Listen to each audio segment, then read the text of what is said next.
The first time Samuel Hayes heard David Crane sing, he was 22 and thought he understood what beauty sounded like. He didn't, not until that night, not until that man. It was 1989, Los Angeles, the city of endless summer and broken hearts dressed in leather. The kind of night that smelled of gasoline and ambition.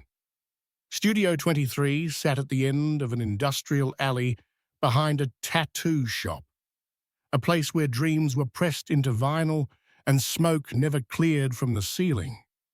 Inside, the air was thick with stale beer, burnt coffee, and the electricity of something extraordinary about to happen.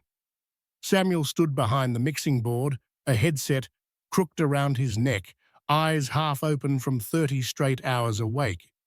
He was the youngest assistant sound engineer at Mercury Records, a nobody among giants, and this was his first real gig. He had come to the studio that night only because the chief engineer had caught the flu, and someone needed to run the board for the genius. That was how everyone referred to David Crane, the genius. No first name, no title, just the kind of reverence reserved for prophets and addicts. When David walked in, silence fell like a dropped needle. He wore a denim jacket, torn at the elbows, a cigarette behind his ear, and an expression of permanent distraction, as if the world was too small for what was inside his head. His eyes were dark, his smile distant, and when he spoke, it was barely more than a breath. "Let's do this," he said, tossing his coat on a chair. The band fell into motion. Samuel pressed record. What came next was not music, it was revelation. The song was called Heaven's Door, a ballad, simple in form, 3 chords, a slow rhythm, a whisper of piano in the back. But David sang it as if he'd lived 1,000 lives and lost each one. His voice was raw velvet, trembling and steady all at once, every word laced with something between sorrow and surrender. When he hit the high note, the word door stretched into something divine. Samuel forgot to breathe. The red light above the booth blinked, steady and holy. The band stopped when David did, not daring to speak. In the silence that followed, Samuel realized his hands were shaking. He turned toward the control room window, where David stood with eyes closed, his chest rising and falling as though he had poured the last of his soul into the microphone. "That was it," Samuel whispered. "That was the take." The older producer, a jaded man, now named Reese Maldery, grunted. "Kid, he does this every time. That's just his warm-up." But even Reese's voice cracked when David began again, softer, this time without the guitar. Just the hum of his own voice against the room's hum. It wasn't the kind of performance you captured. It was the kind that possessed you. After the session, long past midnight, the others left one by one. Only Samuel stayed. David lingered too, sitting on the floor by the soundboard, drinking coffee gone cold. The silence between them was easy, almost sacred. Finally, Samuel broke it. "You don't sing like you're trying to be heard," he said. "You sing like you're trying to remember something." David smiled faintly. "Maybe I am." He leaned back, staring at the ceiling tiles as if they were constellations. "When I was a kid, my mother used to hum hymns to put me to sleep. I never remembered the words, only the way she sounded when she thought no one was listening. That's what I'm chasing. That sound. The sound of something pure." Samuel nodded. "You found it tonight." David's smile faded. "You never find it. You just touch it for a moment, and then it's gone. Outside, the city roared. Inside, time hung still. Samuel didn't know it yet, but that night would mark him forever. It was the first time he saw what music could do to a man, how it could lift him toward heaven and in the same breath, drag him to hell. In the weeks that followed, Samuel became a shadow on David's sessions. He learned the rhythm of the man's moods, the sudden brilliance, the long silences, the moments when he'd vanish for days and return smelling of whiskey and rain. David's voice was a miracle, but it came with a cost. He couldn't stop chasing perfection, couldn't stop hearing the flaws. No one else could. There were nights when Samuel found him alone in the dark studio, replaying the same verse for hours, muttering under his breath, almost, almost. The world didn't see the cracks. The press called him the next Dylan, the voice of a generation. His album went platinum. His face on every magazine, his words tattooed on strangers. He filled arenas, yet backstage he sat alone, tuning a guitar that never seemed to sound right. Fame, Samuel realized, wasn't saving him. It was hollowing him out. Sometimes David would ask Samuel strange questions in the small hours. Do you believe there's a place you go when the music stops? Or, if the world forgot your name, would you still exist? Samuel never knew how to answer. He was too young to understand that David wasn't really asking him. He was asking himself. One night, during a tour stop in Chicago, David disappeared after the show. No one saw him for 3 days. When he returned, his eyes were red, his hands trembling. He said nothing.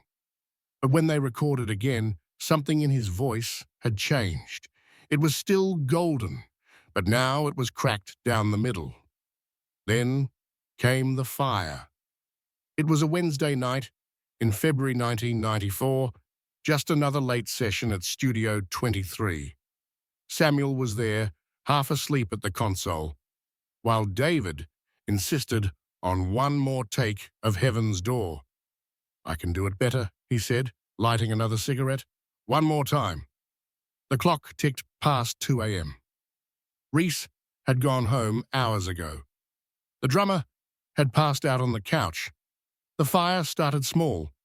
An amp that sparked, a cable that caught, but in seconds, the studio was a storm of flame. Samuel remembered shouting, smoke swallowing the room, the tape reels melting in their racks. He saw David at the microphone, still singing through the chaos, as if refusing to leave the song unfinished. Samuel grabbed him, pulled, but David shoved him away. "Get out!" he yelled. "Save the sound." Those were the last words Samuel ever heard from him. When the firefighters dragged Samuel out, the building was a skeleton of ash and twisted metal. They never found David's body. The police called it an accident. The media called it tragedy. The fans called it the death of genius. Samuel called it his fault. He left music for a while after that. Couldn't bear the sound of his own recordings. Couldn't walk into a studio without smelling smoke. Yet even in silence, the ghost of that voice followed him. It lived in every quiet moment, every echo of a chord. Years passed. The world moved on, but Samuel never did. He returned to producing eventually, older, sharper, colder. His records won awards. His name became its own legend. But no matter how many artists he made, none of them could fill the silence David left behind. Every singer, every note, every mix, they were all chasing a ghost that no one but Samuel could hear.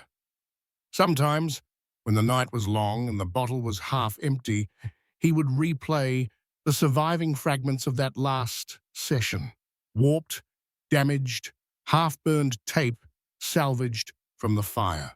The hiss of static, the faint trace of a voice fading into nothing. He would close his eyes and whisper, "Almost, almost." And somewhere deep inside him he knew that voice wasn't gone. It was waiting, somewhere in the noise, for him to listen again. It would take 30 years and a forgotten bar on a cold Brooklyn street before he would finally hear it once more. Snow had a strange way of softening the world, muffling its edges, making even a city like Brooklyn sound almost merciful.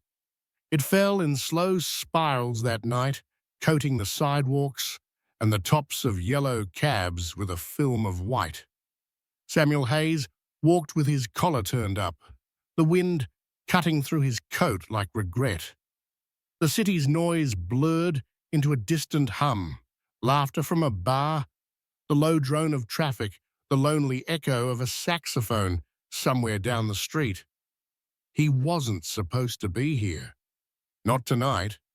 Not in this part of town. But that was the thing about ghosts. You never know when they'll decide to follow you home. The gala had ended hours ago. A record label celebration, another Lifetime Achievement Award, another round of handshakes and false smiles. Samuel had smiled, had clapped at the speeches, had even raised his glass when they called him a legend, but inside he'd felt nothing. No pulse, no spark, just a dull ache where music used to live. He had escaped quietly before dessert, leaving behind a ballroom filled with applause that wasn't meant for him anymore. He had been walking ever since. The snow thickened, crunching beneath his shoes. His breath came out in slow clouds. He wasn't sure what street he was on, some forgotten artery between old warehouses and shuttered bars, a part of Brooklyn the city had given up on. Then he heard it.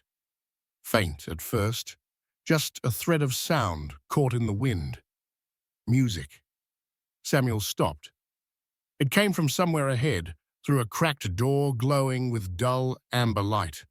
A sign above it flickered, half-dead neon. Eddie's Roadhouse. He almost walked past it. Almost. But then the sound deepened. A voice rising above the clatter of glasses and laughter. A voice that didn't belong in a place like this. It was rough, weathered, but underneath the grain, there was a texture Samuel hadn't heard in 30 years, a tone that wrapped itself around pain like silk around a wound. He froze in the doorway, heart thundering, breath caught somewhere between disbelief and recognition. No, he thought, it can't be. He pushed the door open. The warmth hit him first. Beer-stained air, smoke curling through cheap light, a jukebox that hadn't worked in years. A handful of patrons sat hunched over drinks, their faces half hidden under baseball caps. On the tiny stage near the far wall stood a man with a guitar that looked older than sin. The strings were mismatched, the wood chipped, but the hands holding it, the way they moved, slow, tender, deliberate, Samuel would have known them anywhere. He was thinner, the years having carved him down to bone and shadow. His hair, once black, was streaked with grey. His face bore the lines of too many nights alone, but when he opened his mouth, when that voice filled the room, the air changed. Conversations died mid-sentence. Even the drunks turned to listen. The song was unfamiliar, yet somehow Samuel knew every note. It was Heaven's Door, but slower, stripped bare, sung not to an audience, but to the ghosts in his own chest. Each word trembled under the weight of 30 years of silence. Heaven's door is never closed. Samuel's throat went dry. The bartender leaned over. "You okay, pal?" He didn't answer. He couldn't. His legs moved before his mind caught up. He crossed the room, glass crunching under his shoes, and stopped just a few feet from the stage. The singer's eyes, those dark, familiar eyes, flicked toward him for only a second. There was no recognition there, only exhaustion. When the song ended, the bar erupted in lazy applause. The man gave a half-hearted nod and reached for his drink. Samuel spoke before he could stop himself. "David?" The name slipped out like a prayer. The man looked up slowly. His gaze was distant, unfocused. "You got the wrong guy, friend," he said, voice rough with whiskey and weariness. "Name's Jack." Samuel shook his head. No, it's you." The man smiled. Not kindly, not cruelly, just tired. Everyone's looking for someone who isn't there anymore. He turned back to his guitar, plucking a soft, wandering melody. Samuel stood frozen, staring. The rational part of his mind screamed impossible. The voice, the mannerisms. It couldn't be coincidence. Yet the man before him looked more ghost than legend. His shoulders slumped inward, his eyes clouded with defeat. There was no trace of the fire that once burned in Studio 23. But the soul, oh the soul, was still there, flickering beneath the ruin. Samuel waited until the next set ended, then followed him outside. The cold bit at their faces. The alley behind the bar was narrow, lined with dumpsters and the faint hum of a streetlight. The man, David, lit a cigarette with shaking hands. His breath mingled with the smoke, turning into fog. "You followed me," he said without turning. Samuel swallowed hard. "You're alive," a dry chuckle. "I guess that's one way to put it." The silence between them stretched. Snowflakes landed on David's coat, melting instantly. Finally, Samuel stepped closer. "Why, David? Why disappear? You had everything, the world, the music." David took a long drag, exhaled. "That's the problem, Sam. The world's too loud. Everyone wanted something. The label, the fans, the magazines. I was just noise. When the fire came, I thought maybe that was my cue. Maybe I could finally stop pretending." Samuel stared at him. "You let everyone think you were dead." David looked at the cigarette burning between his fingers. "I was. Just not the way you think." There was no anger in his voice, no bitterness, just the calm acceptance of a man who had made peace with his own damnation. "You kept singing," Samuel said softly. "All these years you kept singing." David shrugged. "When the bottle's empty and the night's too long, it's the only thing left that makes sense." He flicked the cigarette into the snow. "You shouldn't have come here." Samuel's voice cracked. "I didn't come here, I found you." That made David pause. His eyes, those same eyes Samuel remembered from across the glass of the recording booth, flickered with something like recognition. Then it was gone. "Maybe the universe wanted you to," David said. "Maybe it's time for a confession." They stood in silence for a long while, the city breathing saintly around them. Then David spoke again, almost to himself. "You remember what I told you back then? About my mother? About the sound she made when she thought no one was listening?" Samuel nodded. David smiled faintly. "That's still what I'm chasing. But the thing is, I think she stopped singing a long time ago." Samuel didn't know what to say. Words felt useless in the face of that kind of loss. So he reached into his coat pocket and pulled out a small recorder, old-fashioned, the kind with a red, blinking light. He clicked it on and set it gently on the dumpster beside them. "Sing it again," he said quietly. "Please." David looked at the recorder, then at Samuel. His lips curved into a crooked grin. "You're still chasing ghosts." "Maybe," Samuel said, "but this one's worth chasing." David hesitated, then nodded. He picked up his guitar, the same battered one from the bar, and began to strum. Slowly, softly, the melody unfolded into the night. The wind caught the notes, scattering them through the alley like snow. Samuel closed his eyes. The sound was imperfect, cracked, trembling. But it was real. More real than anything he had heard in 30 years. When David reached the chorus, his voice faltered. He coughed, wiped his mouth, tried again. This time, the words came out clear. "Heaven's door is never closed, only hidden by fear." Samuel felt tears sting his eyes. He kept the recorder running. He didn't dare move, didn't dare breathe. The city around them seemed to hold still, as if the world itself had paused to listen. When the last note faded, David lowered the guitar. "There, you've got your ghost." Samuel swallowed hard. "What will you do now?" David smiled. A faint, tragic smile that didn't reach his eyes. "Go back inside. Finish the set. Drink until I forget I ever sang." He started to turn away, but Samuel caught his arm. "David, let me help you. Let's record again. Properly this time. You don't have to hide anymore."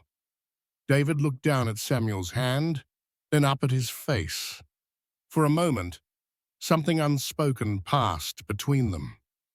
A flicker of memory, of trust, of what once was. Then he gently pulled free.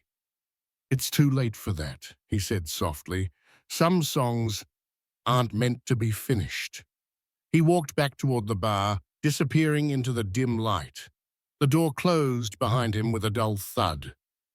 Samuel stood there alone, snow collecting on his shoulders, the sound of that final note still echoing in his head. He picked up the recorder, stared at the blinking light. The tape had captured everything. The crackle of the wind, the rasp of David's voice, the fragility of it all. For a long time, he just stood there, listening to the soft hum of the machine, the proof that he hadn't imagined any of it. Then slowly he turned and walked away. That night, he didn't go home. He wandered through the city until dawn, the recording pressed against his chest like a heartbeat. When the first light broke over the East River, he stopped on the bridge, looked out at the frozen water, and whispered, "I found you." But the truth was, he hadn't. Not really. He had only found the shadow of a man, the echo of a song that refused to die. He didn't know it yet, but that single recording, that fragile piece of sound, would ignite something far greater than either of them could imagine. It would travel through the world like a secret, like a spark looking for oxygen.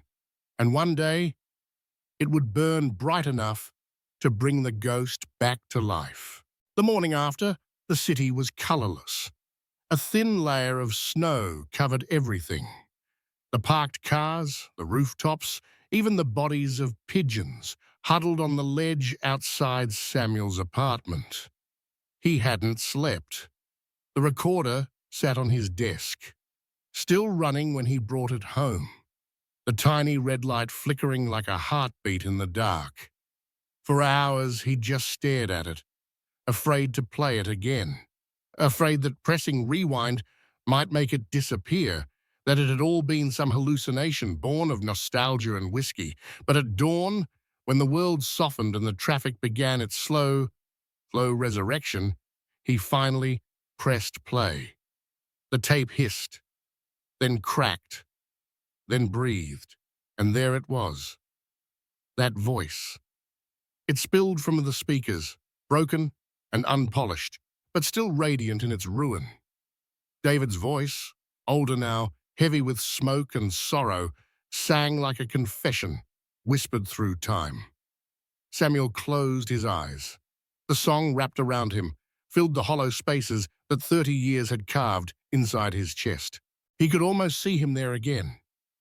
Studio 23. Lights dim. Tape rolling. David behind the glass, his lips barely moving as the world held its breath. But this wasn't the past. This was something else, something rawer, more human. The perfection was gone, but what remained was truth. Every imperfection carried a story. Every tremor felt like a scar turned into sound. When the final chord faded, Samuel sat motionless for a long time. Outside, the sun rose pale and cold over Brooklyn, and for the first time in decades, he felt something close to purpose. He reached for his phone. His contacts were a graveyard of old names: producers, journalists, label execs, artists he'd built and broken. He scrolled until he found one that mattered: Mara DeWitt, the most ruthless and brilliant publicist in the business. A woman who could sell silence if she needed to. He hesitated only a second before dialing. She answered on the third ring, her voice still soft with sleep.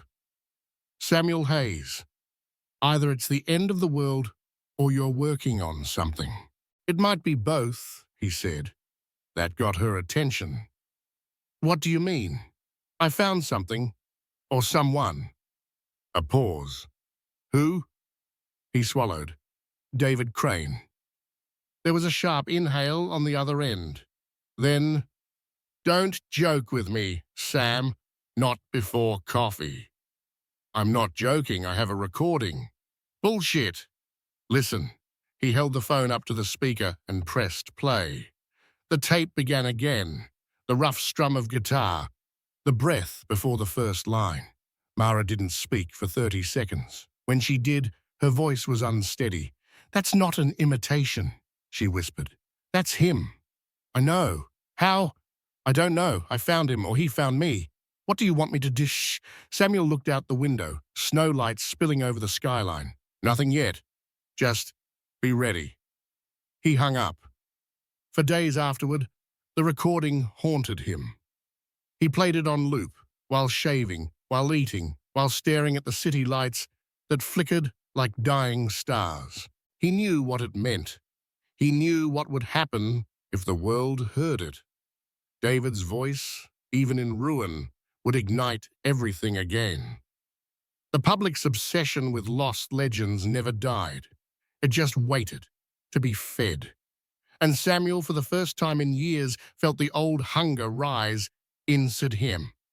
The need to create, to share, to make the world listen again. But the decision was not his alone. He had to see David again. It took him 2 nights to gather the courage. When he returned to Eddie's Roadhouse, the bar was nearly empty. The same neon sign blinked lazily overhead. Behind the counter, the bartender, a woman this time with tired eyes and a name tag that read Lucy, recognized him. You looking for Jack? She asked, drying a glass. Samuel hesitated. Yeah. He's not here. Wasn't here last night either. Do you know where he lives? She frowned. Why? You with the cops or something? No. I'm an old friend. Lucy studied him for a moment, then sighed. He doesn't talk much about his past. Rents a room upstairs, second door on the right. But if you're planning to ask him for money, don't bother. He barely pays for his whiskey. Samuel nodded his thanks and climbed the creaking staircase. The hallway smelled of mildew and cigarettes. He knocked gently on the second door. No answer. He knocked again. The door opened a crack. David stood there, hair wild, eyes bloodshot, wearing the same clothes as before. You, he muttered. Me? What do you want? To talk? David rubbed his face, sighed, and opened the door wider. The room behind him was small, lit only by a lamp missing its shade. Empty bottles lined the windowsill. A mattress lay on the floor, surrounded by piles of yellowing lyric sheets. A guitar rested in the corner, missing a string. Samuel stepped inside. You've been writing? David shrugged. I've been trying. Writing's easy. Remembering why you bother is the hard part. I listened to the recording. Yeah? David sat on the edge of the bed, lighting a cigarette. And? It's incredible. David laughed, dry and bitter. You must have lost your ears, Sam. I sound like sandpaper on rust. It's not perfect, but it's real. That's worth more than perfect. David exhaled smoke toward the ceiling. You always did talk like a preacher. Samuel ignored the jab. Let me produce it properly. One session, no label, no press, just you and me, the way it was. David's expression hardened. You think the world wants to hear a washed-up drunk sing his old ghosts? I do. For a long moment, David said nothing. The only sound was the soft hum of the radiator and the faint echo of laughter from the bar below. Finally, he stubbed out the cigarette. You really think there's something left to save? I know there is. David looked away. I don't have it in me anymore. Then let me carry it for you. That broke something. David's eyes flicked up, searching Samuel's face, as if trying to find the lie, but there was none. What he found instead was conviction. The same quiet faith that had once believed he could touch heaven. Tomorrow night, David said finally. The church on 7th and Greenpoint. They still let drunks borrow the basement. You bring your fancy toys. We'll see if there's a miracle left. He stood, gesturing toward the door. Now get out before I change my mind. Samuel didn't argue. He turned to leave, but as he reached the hallway, David called after him. Hey, Sam! Samuel paused. David gave a crooked smile. If this goes to hell, you owe me a drink. The next evening, the church basement smelled of dust and candle wax. The pews upstairs creaked as the choir rehearsed for Sunday service. Down below, Samuel set up what little equipment he'd brought, a portable mic, a small console, a pair of worn headphones. It wasn't much, but it was enough. David arrived late, carrying his guitar in a battered case and a bottle of cheap bourbon in his coat pocket. He looked at the setup, then at Samuel. You always were a minimalist. Good sound doesn't need decoration. Neither does faith, David muttered, taking a swig. They worked in silence for a while. Samuel adjusted the mic, checked the levels, nodded. Whenever you're ready, David sat on the stool, guitar balanced on his knee. He took a deep breath. For a moment, he just sat there, fingers hovering over the strings as if waiting for some invisible permission. Then he began. The first chord rang out, soft, fragile, alive. His voice followed, low and trembling, like the earth exhaling. The song was new. Samuel didn't recognize it. It wasn't Heaven's Door. It was something else, darker, older, but full of light breaking through cracks. I walked through fire, came out ash and bone, found a tune in the smoke, a home in the unknown. The words spilled out like a confession to no one. Each verse carried the weight of years unspoken. Samuel watched through the glass, barely breathing, afraid to break the spell. When David finished, there was no applause, no grand silence, just the sound of the radiator ticking. He set the guitar down, wiped his face with the back of his hand. That's it, he said quietly. Samuel clicked stop. That was everything. David laughed weakly. Good, maybe now I can rest. But Samuel wasn't listening anymore. He was staring at the waveform on the monitor, the living shape of a miracle reborn. He knew with absolute certainty that the world needed to hear it, that this song wasn't just for him or for David, but for every soul who ever chased beauty and lost it along the way. David stood. Don't release it. Samuel looked up. What? I mean it, Sam. This one's for us, not them. Samuel hesitated. You can't hide it forever. David smiled sadly. Watch me. He left before Samuel could argue, his footsteps fading into the stairwell. That night, Samuel sat alone in the church basement, replaying the recording until dawn. The sound of that voice, fragile, human, defiant, filled the empty room like prayer. And he realized that maybe faith wasn't about believing in God or destiny. Maybe it was about believing that something broken could still be beautiful. The next morning, he sent the file to Mara. No subject, no explanation. Just an audio clip and 2 words. It's him. By the end of the week, it was everywhere. The clip, mislabeled, re-uploaded, passed through forums and message boards, became known simply as The Last Voice. Anonymous, timeless, impossible. Some said it was an AI-generated fake. Others claimed it was a lost demo from the 90s. But those who knew, those who felt it, didn't need proof. They just listened. And in a small, rented room above Eddie's Roadhouse, David Crane heard himself for the first time in decades. He smiled. Then he wept. At first, it was just a whisper on the internet, an anonymous file on a late-night music forum, posted by a user with no name and no avatar, a single link titled The Last Voice. No description, no artist credit, just a timestamp and a download button. It sat there unnoticed for nearly 12 hours, buried beneath posts about new pop releases and forgotten indie EPs.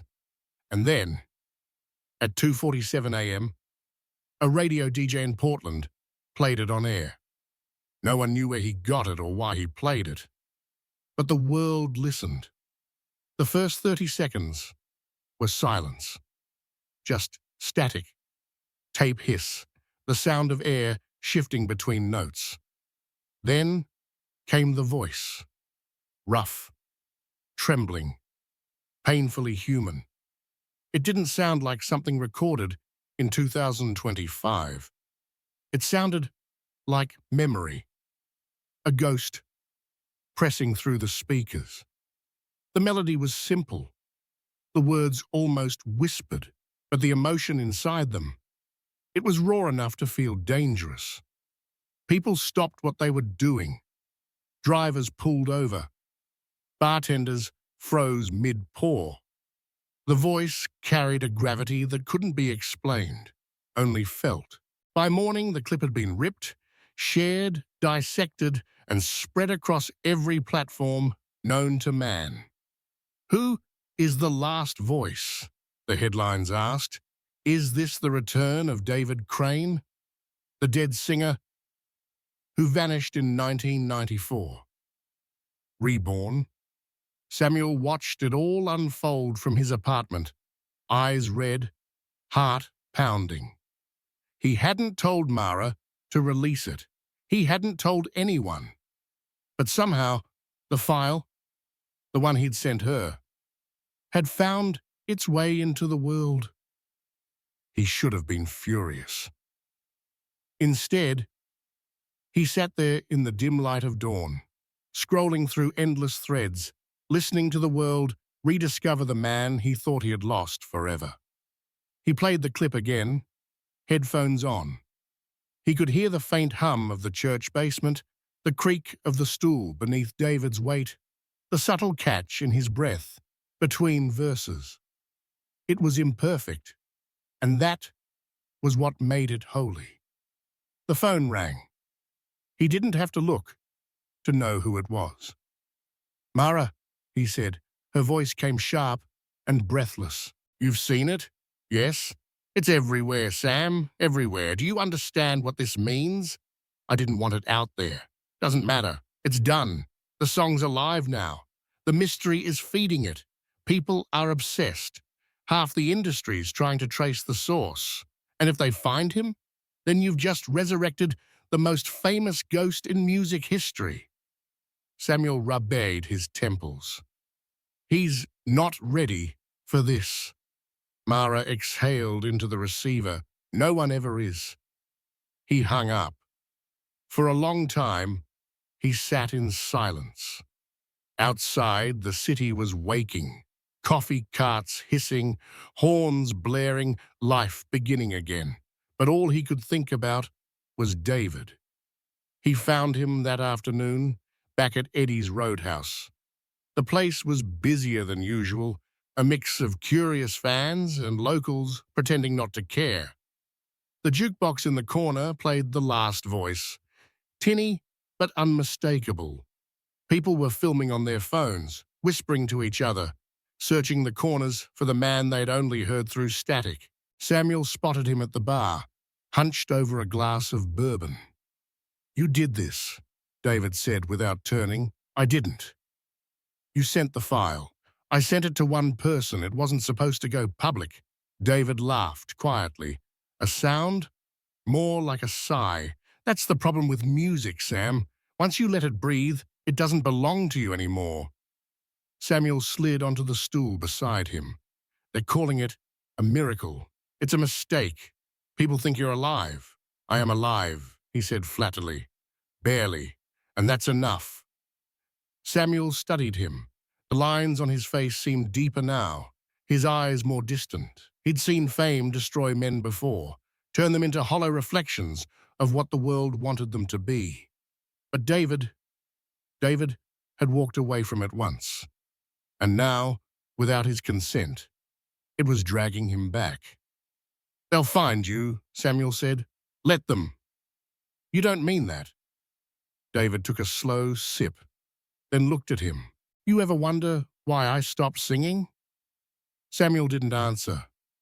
"Because music stopped being mine. It turned into noise, contracts, cameras, questions. Everyone wanted a piece. Every note I wrote belonged to someone else. That fire, it didn't kill me, Sam. It just gave me an excuse to disappear." Samuel's voice softened. "And now?" "Now?" David smiled faintly. "Now the fire's back. I can feel it." He stood abruptly, tossing a few crumpled bills on the counter. "If they're going to find me, they'll find me singing." "Where are you going?" "Anywhere there's a microphone." The days that followed blurred into madness. The clip spread faster than wildfire. Journalists scoured archives, comparing the voice to old recordings. Music blogs ran theories, some poetic, others absurd. "It's not David Crane," some said. "It's his son. It's an AI. It's a hoax." Others swore it was him, reborn and unbroken. Then came the first video. A grainy cell phone recording from a dive bar in New Jersey, a man with a weathered face and grey hair, sitting alone with a guitar, singing a verse that sounded heartbreakingly familiar. The footage went viral overnight. The ghost of David Crane spotted alive. The legend returns to the stage after 30 years. Samuel watched it on repeat, his stomach twisting. It was him, no doubt. But what struck him most wasn't the voice. It was the expression. David didn't look triumphant or proud. He looked scared, like a man standing in front of an avalanche he'd accidentally triggered. By the end of the week, reporters had found Eddie's Roadhouse. Cameras camped outside. Fans gathered in the snow, holding signs and old records. The bar owner, overwhelmed, threatened to close for good. Mara called again.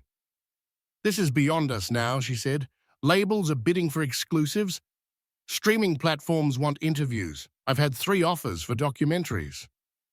"He won't talk to them." "Then talk to him before someone else does." Samuel went back to Brooklyn that night. The crowd outside Eddie's was thicker than ever, spilling into the street. He pushed through, ignoring the flashes of cameras, until he reached the back alley. The door was locked. He pounded until it opened. David stood there, wild-eyed. "What the hell are you doing?" Samuel demanded. "Listening," David said simply. The faint sound of his own voice drifted from a radio inside, the recording playing live on a national broadcast. "They're all listening, Sam. After all these years, they finally hear me again. This isn't what you wanted. Maybe not. But maybe it's what I needed." He walked back to the center of the room, where his guitar waited. "You can't stop it now. None of us can." Samuel stepped closer. "Then at least do it right. Don't let them twist this. Record with me one last time. Tell your story before they write it for you." David looked up. His face was pale, but his eyes burned. "One last time? One last time."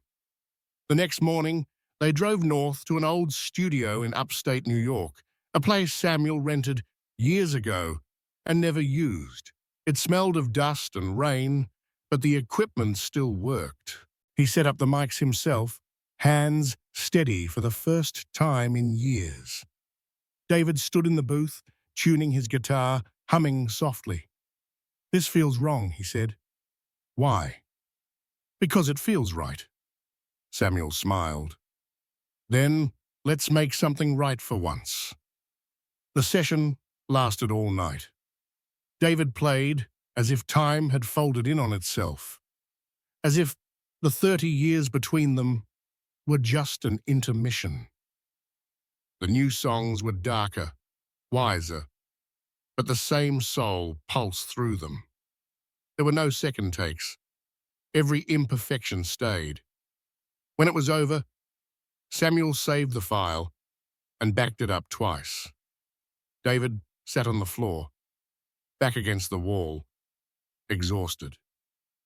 "You think they'll listen?" he asked. "They already are," he nodded slowly. "Good. Then I can rest." They drove back to the city at dawn. The radio stations were still looping the last voice. People were singing along now. For the first time, David didn't flinch when he heard himself. When they reached Brooklyn, the crowd at Eddie's was gone. The bar had been boarded up. Only the wind remained, whispering through the empty street. David stared at it for a long time. "Strange," he said quietly. "You spend your whole life trying to be heard, and when the world finally listens, all you want is silence." Samuel put a hand on his shoulder. "You gave them something beautiful. That's enough." David smiled faintly. "Maybe for you." He walked away without another word. Samuel didn't follow. That night, a journalist posted an anonymous email containing the full studio recording. It spread faster than the first. By morning, every major station was playing it. The song climbed the charts without a label, without a name, without permission. In a motel outside the city, David Crane heard the broadcast on a dusty television. He sat on the bed, watching the static dance over his face. When the song ended, the host announced, "Whoever you are, wherever you are, thank you." David closed his eyes. A tear slipped down his cheek. He whispered something only the walls could hear. Then he reached for his coat, his guitar, and left. He never came back. Samuel searched for weeks, checked every hospital, every motel, every alley that smelled like whiskey, and lost songs. Nothing. Just silence. Again. But this time, it didn't feel like absence. It felt like completion. A month later, the Recording Academy nominated The Last Voice for Song of the Year. No one accepted the award. The stage stayed empty. The lights dimmed. And for a moment, the world fell quiet in reverence. In the front row, Samuel sat alone, hands clasped, eyes glistening. He didn't need applause. He didn't need answers. He had the music. And somewhere, he knew, David did too. Outside, in some forgotten corner of the world, a street performer sang the song softly under his breath. People dropped coins into his guitar case without realizing they were listening to the man who had once touched heaven. And as the melody drifted through the night, the world remembered what it felt like to believe again. The city had begun to hum with his voice. You could hear it everywhere. On taxi radios, in cafes, leaking from passing headphones, echoing down subway tunnels where buskers tried to mimic it for tips. The Last Voice wasn't just a song anymore.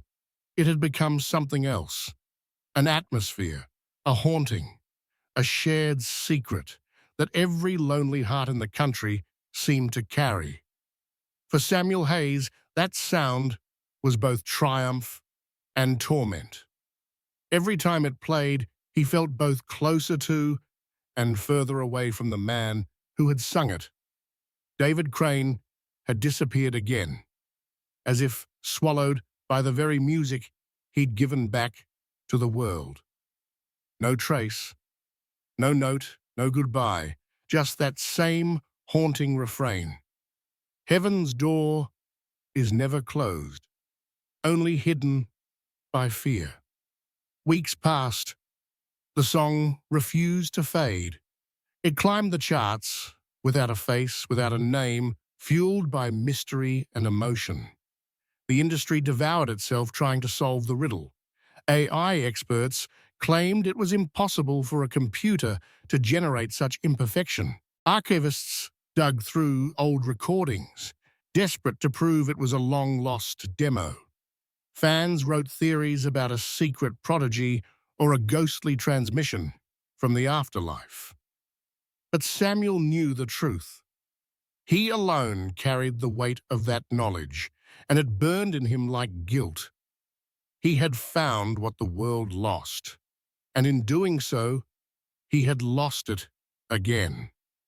His phone rang endlessly. Every label, every journalist, every podcaster wanted an interview. Mara left him 27 messages in a single day. He didn't answer any of them. He spent his days pacing the apartment, replaying the last words he and David had shared. You think they'll listen? They already are. Then I can rest. The phrase looped in his head like a curse. Rest. It didn't sound like relief. It sounded like surrender. One sleepless night, unable to bear it any longer, he drove north again. The road stretched endlessly, wet from a freezing rain that reflected the city lights like shattered glass. The old studio waited there in the dark like a mausoleum. He parked outside, the windshield fogging from his breath, and just sat there, staring at the door. Inside, the place smelled the same: dust, wood, and faint traces of tape. He turned on the console. The soft hum filled the room, familiar and alive. The file names glowed on the old monitor. Session 1. The Last Voice Final. Crane Takes. He played them all. The first take was rough, David coughing halfway through a verse. The second was cleaner, but his voice cracked on the chorus. The third, the one, still made Samuel's chest tighten. He turned the volume up until the walls seemed to breathe. "Where are you?" he whispered into the sound. A floorboard creaked behind him. He froze. The wind howled through the cracked window, but something about the sound, low, dragging, didn't feel like the wind. He turned slowly, expecting nothing, wanting everything, but the room was empty. Only the mic stood in the corner, lonely under a single bulb. He almost laughed. You're haunting me, you bastard," he said to the air. And in that moment, something impossible happened. The monitors hissed, and through the static, a faint voice. Not the recording, not playback. Something live. Samuel's blood went cold. He leaned forward, eyes locked on the flickering waveform. "David?" he whispered. No response, only the hum. Then a phrase, barely audible, swallowed by interference. "You shouldn't have brought me back."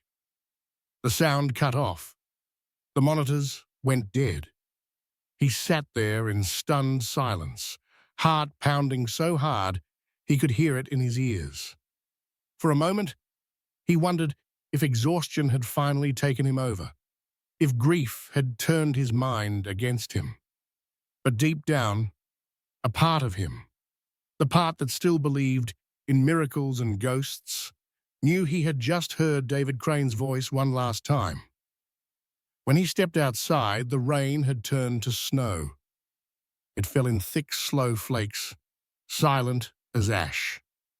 He stood there until his hair and coat were white, the cold biting his skin.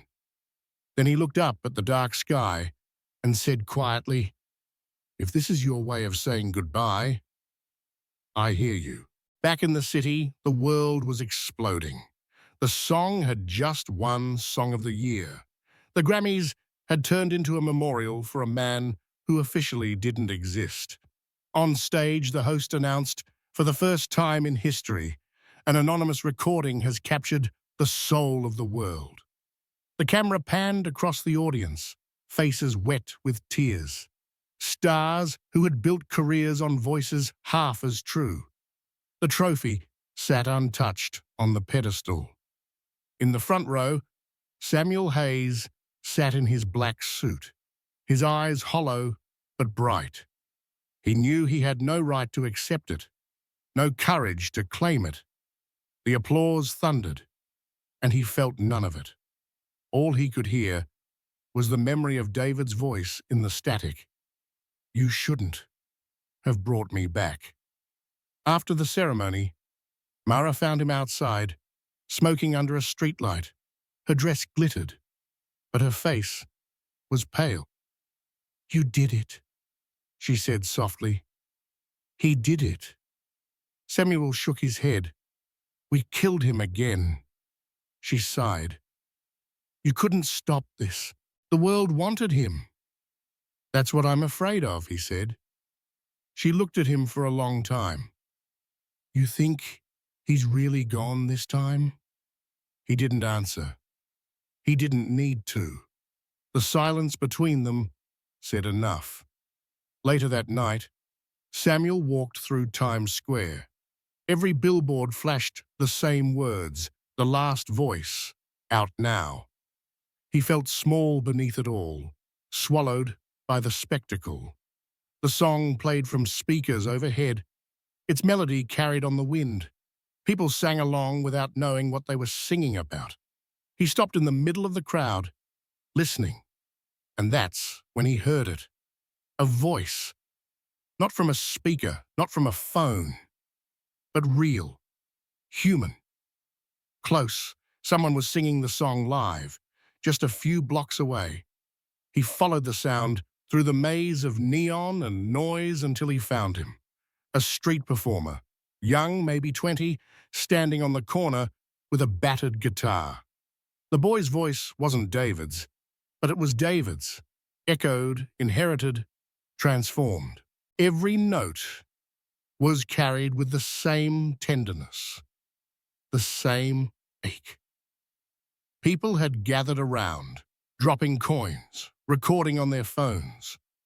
Samuel stood at the edge of the crowd, tears cutting down his face. When the boy finished, Samuel approached. "Where'd you learn that?" The kid shrugged. "Heard it online. It just stuck." Samuel smiled faintly. "Keep singing it." He turned to go, but the boy called out, "Hey, did you know him? The guy who sang it first?" Samuel paused, then nodded. "Yeah, he was a friend." "What was he like?" Samuel thought for a long time before answering. "He sounded exactly the way truth feels. Hard to hear, but impossible to forget." He walked away before the kid could ask anything else. The music followed him down the street, lighter now, freer. And for the first time in years, Samuel felt something close to peace. That night, he went home, opened his laptop, and wrote an email to Mara. "Do what you want with the rights. Donate them. The song belongs to everyone now." Then he poured himself a drink, dimmed the lights, and pressed play one last time. David's voice filled the room, fragile, eternal. As it ended, Samuel whispered, "Rest now, my friend." Outside, the snow began to fall again, erasing the city's noise.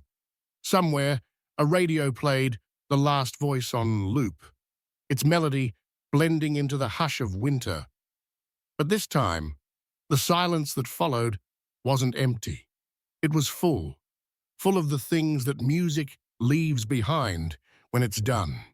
Longing, forgiveness, grace, and perhaps somewhere far away, in a place where the noise of the world couldn't reach, David Crane was finally singing again. Not to be heard, but to be free. The city was quiet in the days that followed, as if exhausted by the echo of its own obsession. The billboards still glowed, the radio still hummed with The Last Voice. But the fever had begun to fade. People had moved on to other mysteries, other idols. Fame burns bright, but it never burns long. Yet for Samuel Hayes, the silence that replaced it was heavier than any applause. It settled in his apartment like fog, thick, unmoving, impossible to escape. He had spent a lifetime chasing sound. In the studio, on the road, in the dim light of rehearsal rooms and hotel bars. He had worshipped at the altar of music, but now, for the first time, he understood what David meant all those years ago, that there was something sacred in silence, something pure that no microphone could ever hold. It was strange how the world could mourn a man it never truly knew. Tributes flooded every corner of the internet. Artists recording their own versions of The Last Voice, strangers writing essays about its mystical resonance. There were candlelight vigils, charity albums, rumors of hologram tours. Everyone wanted a piece of the myth. Samuel didn't attend any of it. He stayed home, surrounded by tapes and memories. The recording from the church basement still sat on his desk, its file name unchanged. Sometimes, in the middle of the night, he would play it quietly, just enough to hear David breathe between verses. He would close his eyes and imagine him there again, head bowed, eyes half closed, singing as if he were confessing to the dark. But one night, something shifted. It was late, 3 a.m., and the city outside was asleep. Snow drifted against the windows, soft and constant. Samuel poured himself a drink, then another, and sat down at the piano he hadn't touched in years. The keys were cold beneath his fingers. For a long time, he didn't play. He just sat there listening to the hum of the refrigerator, the faint buzz of a streetlight outside. Then, almost without thinking, he began to play, Not a song he knew, not something written down. Just fragments, scattered notes that seemed to rise out of nowhere. The melody wandered, hesitant, like a child learning to walk. And then, somewhere in that silence between notes, he heard it, a second sound, faint and distant, like someone humming along. He froze. The air in the room seemed to tighten. He played another chord, softer this time, and again came the hum. Low, gentle, following him, answering him. It wasn't imagination. It wasn't memory. It was presence. "David?" he whispered. The room didn't answer, but the hum deepened, blending with the piano, wrapping around it like smoke. Samuel kept playing. He didn't think, didn't breathe, just moved with it, letting the sound guide him. For the first time in years, the music wasn't forced. It wasn't for anyone. It was simply there, alive and unafraid. Tears filled his eyes, though he didn't know why. Maybe because it felt like forgiveness. Maybe because it felt like home. When the last note faded, the room was still again. The hum was gone. The silence returned, vast and kind. Samuel sat there until dawn, staring at his hands, the faintest smile on his face. The next morning, he made a decision. He drove to the church in Brooklyn, the one where David had sung his final song. The building was empty, its doors unlocked, dust drifting in the beams of light that cut through the stained glass. He carried with him the recorder, wrapped carefully in a cloth. He walked down to the basement. The air was damp, heavy with memory. The stool was still there, the microphone stand in the corner. Everything was exactly as they had left it. He placed the recorder on the floor and pressed play. The voice filled the space once more, echoing off the stone walls. It sounded both near and infinite. As David sang, Samuel sat on the old wooden step, head bowed. The words washed over him. Heaven's door is never closed, only hidden by fear. When the song ended, he didn't turn it off. He left it playing on loop, rising and falling, rising and falling. Then he stood, walked to the altar, and whispered, "Thank you." He left the recorder there. Outside, the morning light broke through the clouds. He walked for hours without destination, the city slowly stirring awake around him. At a small cafe near the river, he stopped for coffee. A young woman sat by the window, humming to herself. The tune was unmistakable. The last voice. Samuel smiled. She caught his glance, smiled back, unaware of who he was, unaware that the man who had given the world that song sat just a few feet away. She kept humming as she stirred her drink, eyes lost in thought. He left without saying a word. That night he went back to his apartment and opened a new file on his computer. At the top, he typed, "For David." And then he began to write. Not music, but words. A story.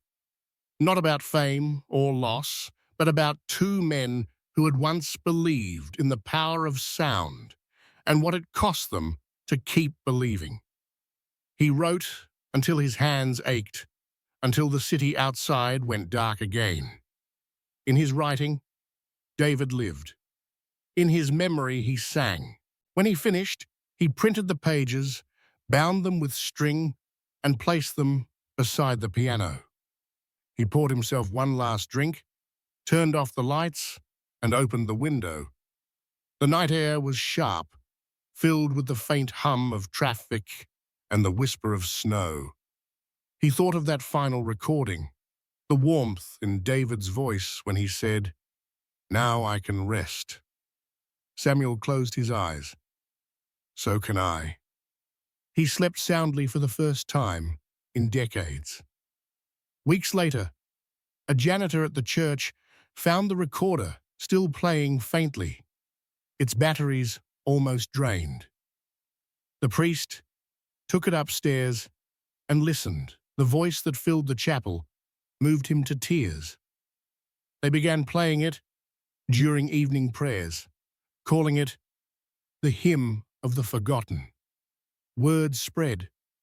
People came from across the city to hear it. They didn't know who sang it, and it didn't matter. The voice belonged to everyone now. Months passed. The snow melted. Spring came. One morning, a street musician sat under the Brooklyn Bridge, guitar in hand, singing softly. His case was open, a few coins scattered inside. A small crowd gathered to listen. His voice was gentle, warm, weathered by the wind. When he finished, an old man in the crowd wiped his eyes and whispered, "He sounds like him." The musician smiled and said, "No, I just sound like me." The river flowed beside him, carrying the echoes of 1,000 songs toward the open sea. And somewhere in that current, if you listened closely enough, you could still hear it, the faint hum of a man who once touched heaven and decided, finally, to stay.